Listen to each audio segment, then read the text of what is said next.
Banyak yang merasa sedih setelah Ahok kalah dalam Pilkada DKI Jakarta 2017 lalu.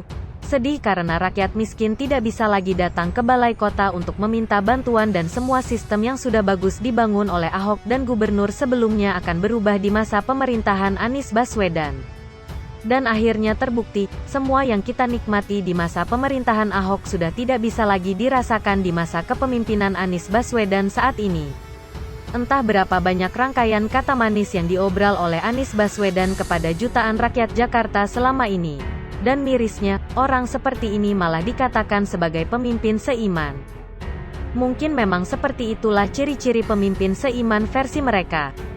Apabila berkata, dia berdusta. Ada yang tahu berapa banyak uang rakyat yang sudah dipelorotin oleh Anies untuk hal-hal yang tidak penting seperti untuk anggaran lem Aibon dan pulpen yang jumlahnya fantastis, jalur sepeda sampai miliaran karena katanya menggunakan cat import, atap rumah warna-warni untuk pengalihan isu tentang pembangunan jalan tol yang dilakukan oleh Presiden Jokowi.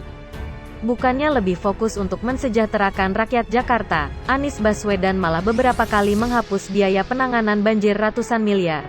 Bahkan Anies tega karena sengaja program 8 rumah susun rancangan Ahok senilai 1,3 triliun rupiah. Bisa dibayangkan berapa ribu rakyat miskin tidak bisa punya rumah di masa Anies Baswedan? Uang rakyat Jakarta juga dipakai untuk menggaji timnya TGUPP yang gaji ketuanya melebihi gaji seorang menteri maskapai pun kita tidak akan pernah tahu apa prestasi TGUPP versi Anies Baswedan selama ini. Untuk membentuk pencitraan seolah DKI Jakarta di bawah kepemimpinan Anies Baswedan itu bersih maka dibentuklah Komite Pencegahan Korupsi, KPK-KW, yang ketuanya adalah Bambang Wijoyanto. Gimana logikanya Jakarta bisa bersih korupsi jika adik kandung ketua-ketua KPK-KW-nya adalah seorang koruptor? Wakakakakak. Makanya tidak heran jika kasus lahan DP Rumah 0 DKI Jakarta sekarang langsung ditangani oleh Komisi Pemberantasan Korupsi, KPK, Pusat.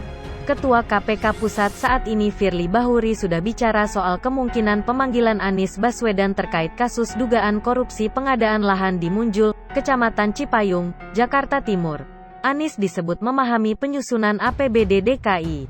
Pihak KPK Pusat juga pernah secara tegas mendes pemerintah provinsi, Pemprov DKI Jakarta untuk terbuka terkait rincian anggaran bantuan sosial, Bansos, COVID-19. Jadi ingat jika Presiden Jokowi pernah mengucurkan 2,2 triliun rupiah untuk membantu 2 juta warga DKI terdampak wabah virus corona pada April tahun 2020. Dan uang itu harus jelas laporannya oleh Anies Baswedan. Jelas Anies Baswedan tidak akan tenang karena secara perlahan namun pasti, boroknya akan terbongkar. Anies Baswedan harus memenuhi panggilan KPK Pusat terkait kasus dugaan korupsi pengadaan lahan rumah DP 0 di Munjul, Kecamatan Cipayung, Jakarta Timur. Anies Baswedan harus transparan terhadap KPK terkait rincian anggaran bantuan sosial, Bansos, COVID-19 selama ini. Dan KPK bisa bertindak seperti ini setelah Novel Baswedan yang merupakan sepupu Anies tidak ada lagi di dalam institusi KPK. Apakah ini sebuah kebetulan jika selama ini KPK Pusat tidak pernah menyinggung nama Anies Baswedan karena ada sepupu Anies yang bernama Novel Baswedan di dalamnya? Jadi sudah paham bukan bagaimana mereka memainkan isu KPK dilemahkan selama ini?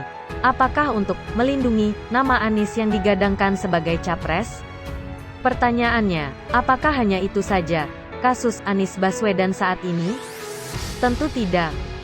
Ada yang masih ingat jika Pemprov DKI Jakarta kelebihan bayar proyek alat pemadaman kebakaran 6,5 miliar rupiah pada April lalu? Anak buah Anies Baswedan juga ketahuan kelebihan bayar proyek PLTS atap sekolah 1,12 miliar rupiah. Yang terbaru, pihak Badan Pemeriksa Keuangan, BPK, secara tegas mengatakan jika Pemprov DKI kelebihan bayar subsidi ke Transjakarta 415,9 miliar rupiah. Yang lebih mirisnya lagi, BPK pernah mengatakan jika Pemprov DKI Jakarta di bawah kepemimpinan Anies Baswedan saat ini sudah merogoh kocek hampir 1 triliun rupiah demi ajang Formula E di DKI Jakarta. Sungguh mengerikan. Hampir 1 triliun rupiah uang rakyat Jakarta tidak jelas nasibnya sampai detik ini. Apalagi jika kita lihat informasi terbaru bahwa Jakarta tidak masuk dalam kalender Formula E 2020 per 2021 dan tahun 2022 nanti. Akhir kata, mari kita bertanya dalam benak kita masing-masing. Apakah dugaan korupsi pengadaan lahan rumah DP 0 hanya dilakukan oleh bawahan saja? Apakah Anies Baswedan akan memenuhi permintaan KPK yang sudah meminta rincian anggaran bantuan sosial, Bansos, COVID-19 di Jakarta selama ini?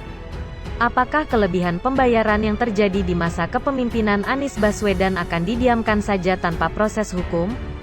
Bagaimana dengan nasib uang rakyat yang sudah dihabiskan untuk acara Formula E? Apakah akan didiamkan juga tanpa proses hukum? Semua uang itu bukan uang pribadi Anies tetapi uang rakyat Jakarta yang harus dipertanggungjawabkan.